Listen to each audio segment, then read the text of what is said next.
Good evening. Good morning. It's 10 p.m. on this recording. I was just inspired. I had to jump on, and I realized that you might be asleep or you're watching this on replay. If you are, give me a hashtag replay. We are continuing this little series that I have been putting together on signs that you're avoiding love, signs that you're pushing away love. And the reason why I want to be talking to you about this at this time is that, as you can see from here, Diana put the Christmas tree up. I can't take any credit. I was holding Dominic and watching our first Christmas together. We have little gifts under the tree already from our friends, and pretty exciting. And um, between now, the reason why this is so important is between now, like after Thanksgiving, by the way, happy Thanksgiving if you're American, um, or if you're watching on replay, it doesn't matter, you're watching on YouTube. Between now and Valentine's Day, we see a spike in conflict and breakups. I have been in this line of work helping people with relationship and career and anxiety and really helping people create secure relationships by creating security within, healing attachment wounds, all things neuroscience and neuroplasticity. And every single year from now until Christmas, we see a bubbling up, a surgence, like a surge of triggers, of conflict, of relationship breakdowns. There's a spike in conflict and breakups that are beginning from now, Thanksgiving, to Christmas, and I'm going to go so far as to say my prediction is that it's going to be worse if there is any such thing as some sort of a survey company that measures the amount of conflict and breakups that and marriages and divorces and separations that start around this time of year. I'm willing to put money down that now through COVID that things are going to be even worse. And so that makes this conversation that much more important. Hey Suzanne, what's up? It makes this conversation that much more important because, as in Suzanne's case, we've been working with Suzanne for the last few months. She's in our mastermind. And the family dynamic has been transforming. There's conflict is done a lot better. Hey, Kathy, conflict is done a lot. There's more regulated regulation happening, self-regulation happening, just with one person, Suzanne, doing the work. The reason why I'm having this conversation is because I stand for healed families. I believe that the answer to the world's problems come from us just focusing on healing our attachment wounds so that we create safety in our own bodies so that we can step up as leaders in a new earth, in a new world that's completely transforming in front of our very eyes. The ones who win versus lose on the other side of this pandemic are the ones that have the most ability to self regulate and turn whatever triggers and challenges that they're going through into deeper intimacy with into a deeper sense of self-love within themselves and conflicts, especially within relationships within your household, into deeper intimacy. So the ones that I predicted early before the pandemic hit, the most important skill that you can learn is turning your triggers into a deeper sense of self love instead of self abandonment, which is what we do, and the conflicts that you go through into deeper intimacy. These are the most important skills you never learned. And you never learned it. Where did you learn these skills? Well, take a look at your life, take a look at your household, the conflicts between your parents, the way they did conflict, and the way that you had your relationship with your parents, your attachment um, bonding to them, pretty much gives you the foundation of your entire nervous system moving forward throughout your life. And the concept of trigger proof that you're in this community, and you're listening to this Facebook Live or replay of the YouTube video, or you're in my kind of email list and you're in my kind of universe right now, you're listening because you're in my space. The conversation is really about breaking the cycles of intergenerational trauma through taking full responsibility of your attachment wounds and healing them so that you can break the cycle from going passing down to your children, because it sure as shit didn't start with you and it didn't start with your parents. And so and this conversation is really about taking responsibility in a world where everybody wants to play the victim. Everybody wants somebody else to answer the problem, somebody else to create safety. We desperately are like wounded little children wanting somebody outside of us to create safety. And this is kind of like a little revelation that I had that I share with my clients and I share with my community. If you can set yourself up to be fully self regulated and having the capacity and the resilience to handle an adversity like the coronavirus crisis or a relationship breaking down, so that on the other side of that, you're actually better, not worse, not waiting for the storm to pass, but using the storm to upgrade yourself, you will win on the other side of this crisis. I've made a living moving from my chiropractic career, helping people with physical crisis, to moving and seeing that these physical crises were often tied to and entangled with emotional wounds and injuries. And so, excuse me. Sorry, I'm not wearing a mask right now. I apologize to you right now. Hope you're okay. Um, so, essentially, what I learned is that by focusing on the emotional crises, the emotional wounds that haven't been healed, we then can actually heal our physical bodies. It's absolutely true. I'm absolutely convinced that most illnesses, chronic pain, chronic illness, even little aches and pains that are showing up, definitely have to do with either suppressed or repressed emotions that aren't kind of properly moved and acknowledged through the body and connected to those younger parts of us that are basically searching for safety, for attention, for affection. So now I'm an educator and I help people heal their emotional wounds, emotional injuries that happen as a result of the traumas that we go through. So, one of the things that I wanted to talk about and really help highlight for you so that you understand and you're able to, wake up instead of use social media to kind of numb yourself. When you're paying attention here, I promise you every time you're going to actually be awakened to yourself, because I'm going to ask you questions and I'm going to point your attention in the direction of finding stuff out, up more about yourself, awakening to yourself so that you can choose your own reality. That's really the whole purpose. When you can awaken, you choose your own reality rather than being asleep and having your triggers and all of your past wounding pretty much give you a probable, almost certain future, as they say in Landmark, your probable, almost certain future. This is a line that they really love to use, and I really like it. And it really helps you understand that your future is pretty much predetermined. It's predetermined. How? Well, by all of your unresolved wounds. I can pretty much predict how you're going to react to a trigger, what kind of relationships you're going to choose, what roles you're going to play, what patterns you're going to get into again and again, and it's basically set out for you. That's your fate. Unless, there's a big unless you choose and you make one decision that you're not going to be a victim to your past traumas and woundings anymore and those patterns, that you're going to be at cause for creating a new reality and choosing your own adventure. But a lot of people are scared of that possibility.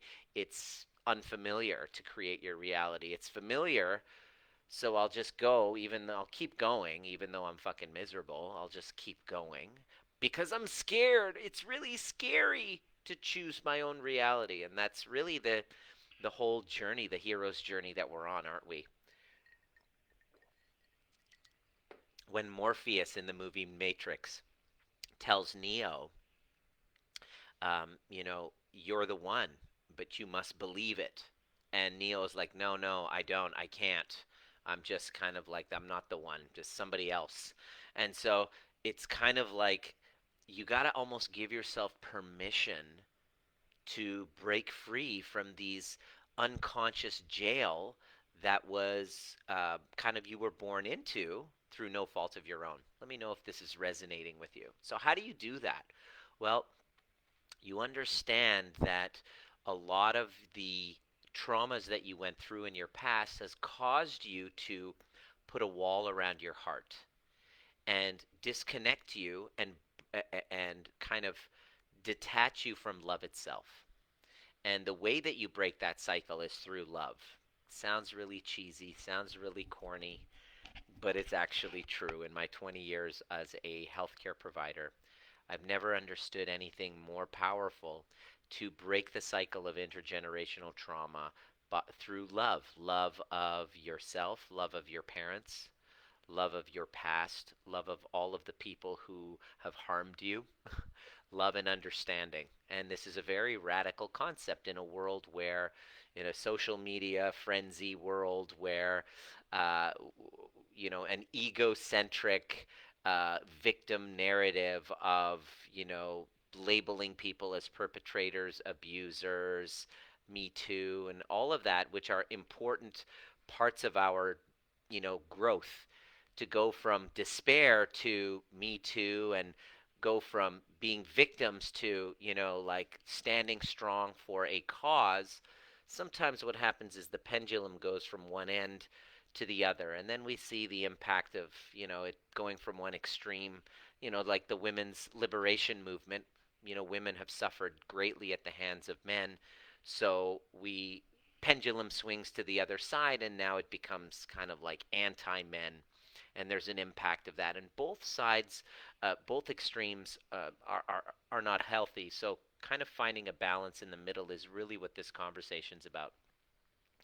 So how do we block love? If you go back to my previous videos, there you can see signs you're avoiding love. Uh, Number one, number two, and number three. And the signs basically are, let me just share it with you.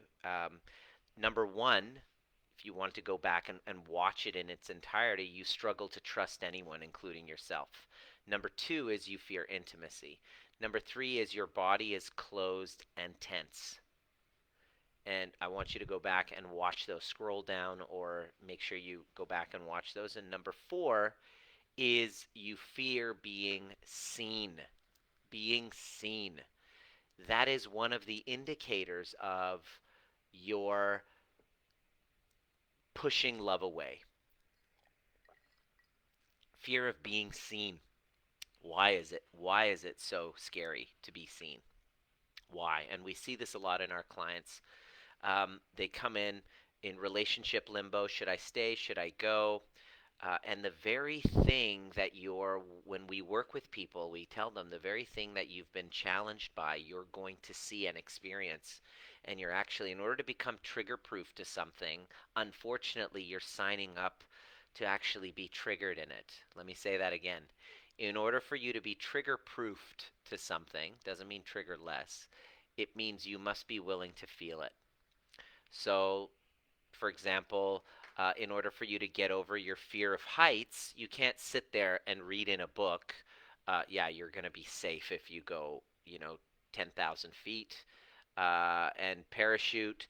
It will open. You'll have all of this stuff, so you're safe. Like the only way that I can get over my fear of heights is to actually be willing to feel the fear of heights. Does that make sense?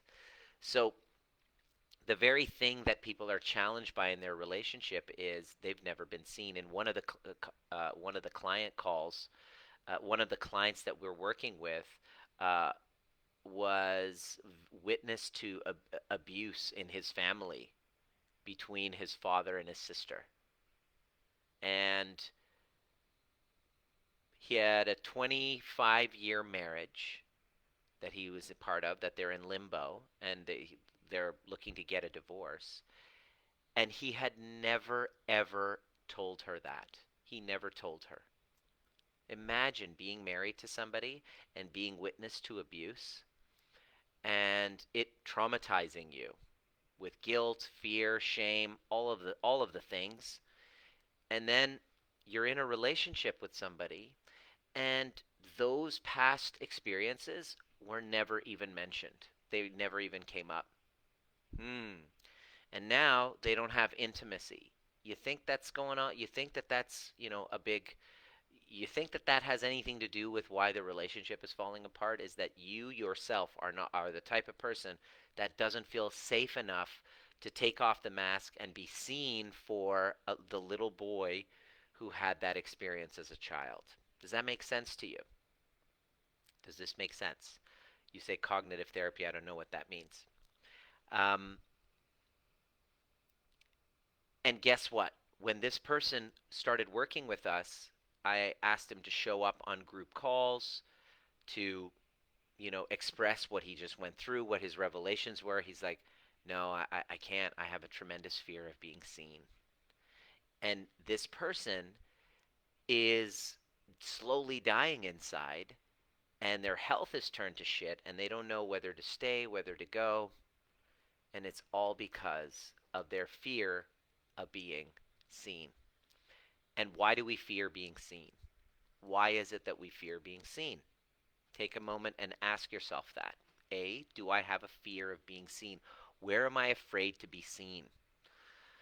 This is very, very common, what I've observed in people who have corporate jobs where there are specific rules, regulations, and this is kind of like what it is. It's the government systems, political systems, school systems, religious system, medical system. There are systems which punish us for not uh, for not believing, behaving uh, the way that we should.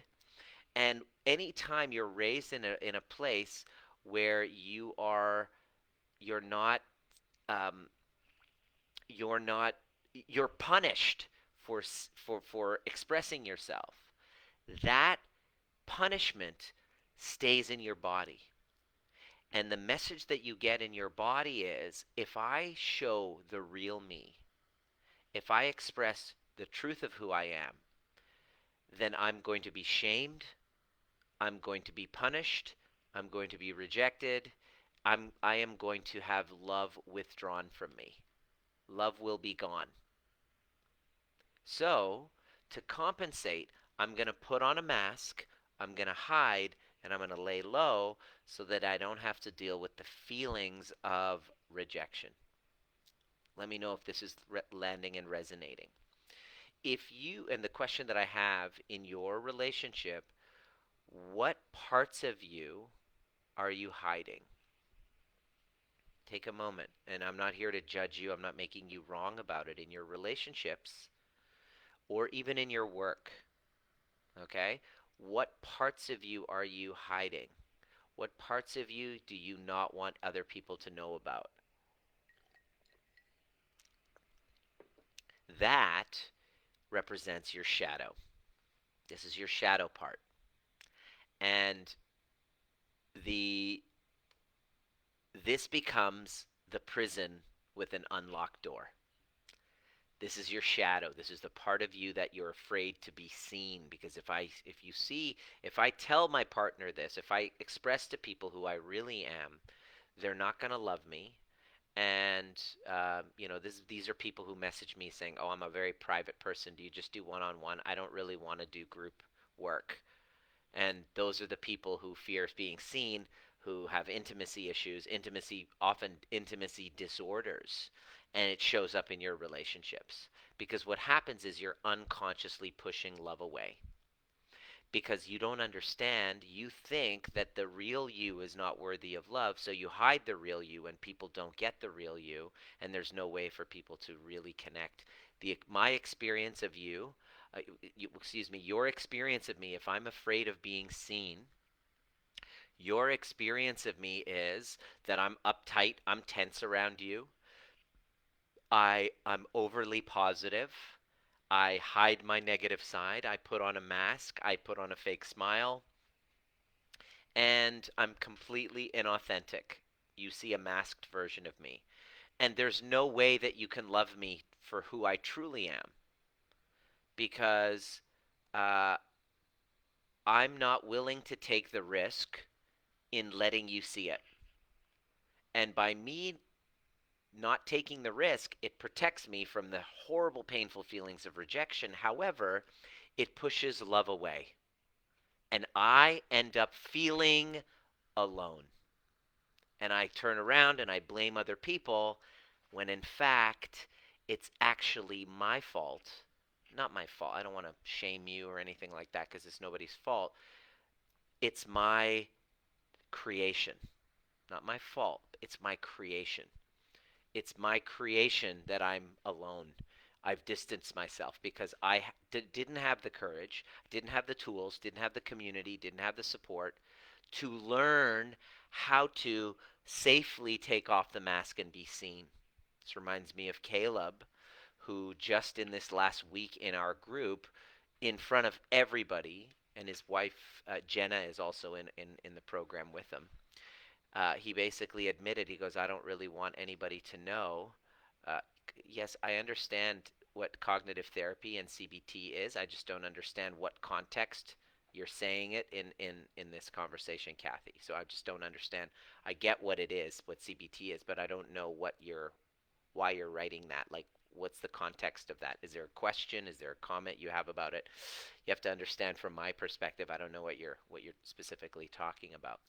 But what I'm sharing about Caleb was that he took the risk of being seen. The shadow part of him that he admitted, he was like, I really feel horrible. There's a lot of people in the work that we do, there's a lot of people who are healing from some sort of infidelity.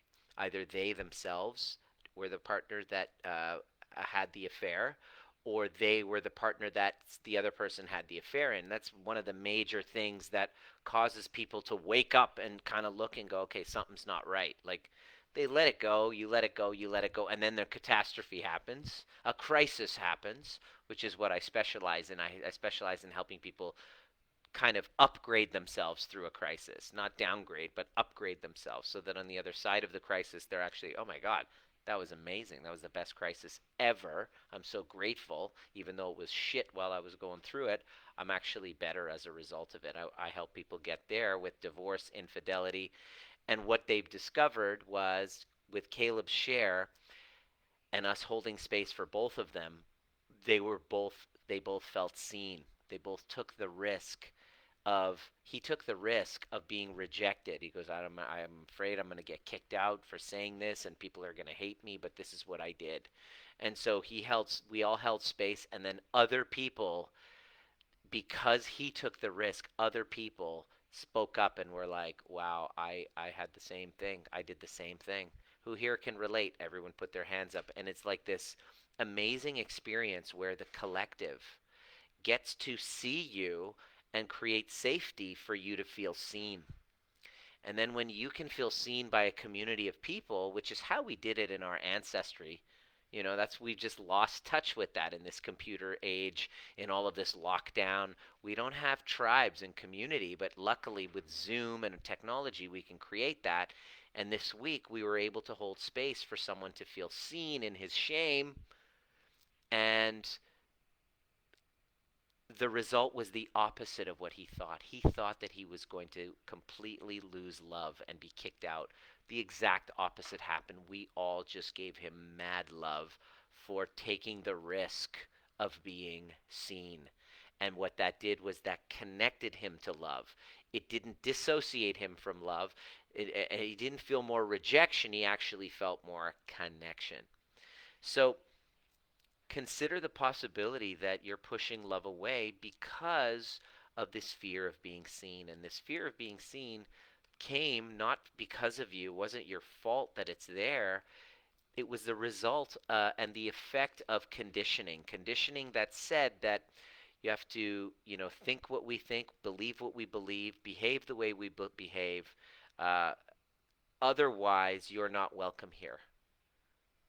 And we then end up creating a prison with an unlocked door, meaning it's, we don't necessarily, it's not necessarily, the the prison that we think it is. And if you're willing to just step in and lean into that conflict, lean into that fear, all of a sudden something amazing happens. So let me know if any of this is resonating with you. Where do you notice yourself blocking love because of your fear of being seen, your fear of vulnerability, fear of intimacy in your relationship? What are you holding back? What parts of you do you feel ashamed of? Now, the cool thing about this is the parts of you that you're feeling ashamed of, that you're afraid of being seen, isn't your fault. It comes from attachment wounds and attachment traumas. There's a younger part of you, there's a little wounded child inside of you that was punished for expressing themselves. So they reacted and responded and adapted by putting on a mask. Now, in order for you to have health and well being, you must learn how to integrate those parts, how to bring yourself in communion with those parts and reconnect with them, not just cognitively, like in CBT, Kathy. Cognitively doesn't actually work. I can sit here and cognitively and talk therapy my way through my life, but then what happens in the moment of trigger, you must learn skills in order to handle internal storms and conflict so that you don't become reactive by lashing out or shutting down and pushing further away. You can actually use the trigger to connect. In those cases, many of you have been messaging me. Where do I begin? What's the best place to start? And one of the offerings we have, um, one of the offerings we have right here. I just copying it right here. One of the offerings we have for the people that are like really keen. Many of you have already registered. We have people signed up from all over, from uh, New York, from New Zealand, from Europe even. People from all over the world are jumping in, Australia. And here's what's happening over the weekend. On Saturday night, I take you through this process that actually helps you reconnect with those younger parts of you that determine that they're unworthy of love because they were expressing themselves at one point and then were told that it's too much, not to cry, not to express yourself, that you're not good enough who you are. And you made up a story then that is, part of that wounded child that walks around with you, your child mind that comes becomes activated every single time you get triggered and takes over and causes you to push love away. I teach you the methodology that I've actually kind of integrated from all my years of study, DeMartini, Byron Katie, all the cognitive kind of masters, Joe Dispenza, and merge that in with attachment theory, polyvagal theory, and somatic work. And it's the most comprehensive top down, bottom up approach to healing your attachment wounds that you could possibly encounter in 5 hours. In fact, it's been likened to 20 years of therapy in 5 hours. Um, we're doing it this weekend. Those of you who are coming, it's going to be really amazing. We go into that exact scenario, that time, the younger self, where you decided that you didn't matter, that you weren't worthy of love exactly as you are. It's there with you. You might as well learn. The way I see it is they're there walking with you, sometimes driving the bus with you being unconscious. You might as well learn how to turn around and make friends with that little fucker. How about that? That would be a great idea. And we reestablish a playful connection with those parts of you that you feel ashamed of, that you don't want to be seen in, that's causing you to push love away. Because a life without a healthy exchange of giving and receiving love is not a life worth living. I don't care how much money you make. doesn't even matter. If you don't have an ability to give and receive love, and you're pushing love away because of um, example number 4, then you're not having the full richness experience of life itself. Your body's not healing. You're showing up codependent. You are putting on a mask and pretending, and you're getting into the same old patterns again and again. And when you get this right, you will learn exactly how to create a sense of safety in your relationships where you're trusting the other person because you trust yourself. This lack of trust that you have in the other person comes because of a lack of learning these skills, and it's not your fault because you learned them from parents that didn't really understand how to do it. And that's unfortunate. However, it's your responsibility. It's not your fault, but it's your responsibility. And why it's important now is because lives are at stake. Our children's nervous systems and the choices they make in their relationships and the level of safety they feel at home depend on how safe we feel inside ourselves and are able to create in our relationships. And I absolutely love teaching it for those who are nerding out on neuroscience and polyvagal and inner child and holistic psychology and all this stuff that's become popular, especially now, is the most important thing for us to learn. Jump in, and I encourage you to join us. It's happening in the next couple days, and I'll see you at the next perfect time. Let me know what landed for you in this conversation, and if you have any other questions, and I'll see you tomorrow for the next transmission. Peace out.